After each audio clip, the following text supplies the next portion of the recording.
I really wanted to take photographs and produce postcards and travel the world for the rest of my life.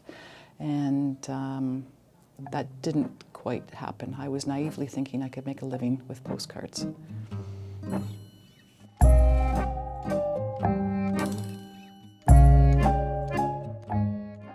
My name is Patty Gower and I'm a Loyalist College photojournalism teacher. I spent a year traveling around, around Europe on a bike and by foot, and thought, wow, I wonder if I could spend the rest of my life doing this. So I, did the 2-year program at Loyalist College in photojournalism. When I graduated in second year, there was an internship at the Toronto Star and I applied for it, and it kind of just sort of segued from there. I was now working at the Globe and Mail, and they wanted me to do a story on just the habitats that people were living in the ravines of Toronto. So I was going around that day, and it really was quite, I knew it existed, but the numbers of people that were living in the ravines of Toronto was astounding. I meet this gentleman who's out there in Adidas shorts, bare feet, a singlet, and he said, well, do you want to see where I live?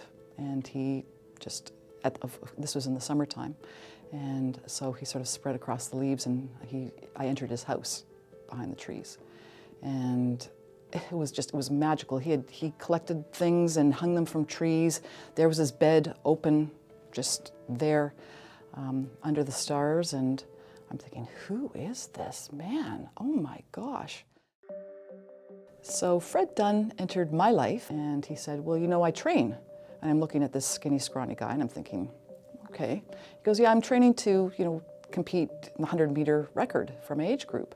He proceeded to pick up this heavy metal, looked like a train rail, and he put it on his shoulder. He didn't even say anything to me. He picked it up and he started to run with it on his shoulder.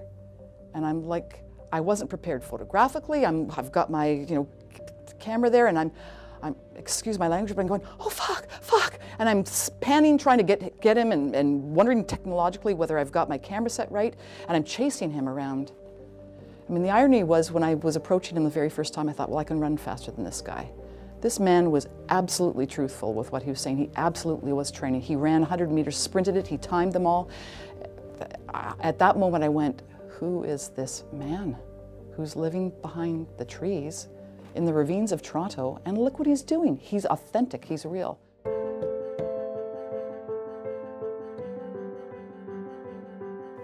Fred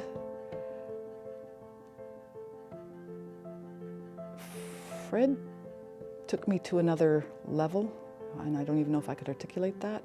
The labels that we put on people are very limiting in how we view them, and we think that life should be lived in a certain particular way, and that somehow that there's a hierarchy, and that if you attain certain things that your life is more purposeful than someone else's. And Fred taught me that any life is purposeful no matter what they do. Fred was, not my first opportunity, certainly not my last, but where I had to look at someone that may have been labeled and was labeled. As I got to know Fred, he had many labels on him, that he wasn't that label.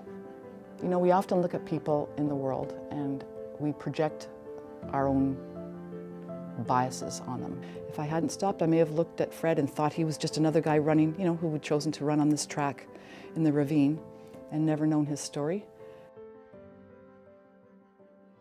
For me, this is sort of segued into teaching.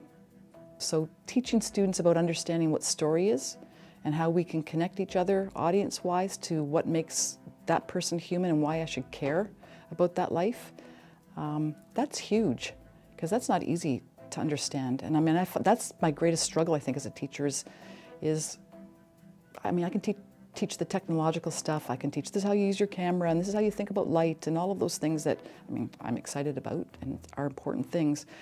But how do you teach a student that someone's life's important? Philosophically, I could give 2 flying figs about a school and a name of a school. Life is your classroom. And if I can bring some of my life into the classroom and listen to some of the lives in the classroom, maybe we can make this profession live and understand.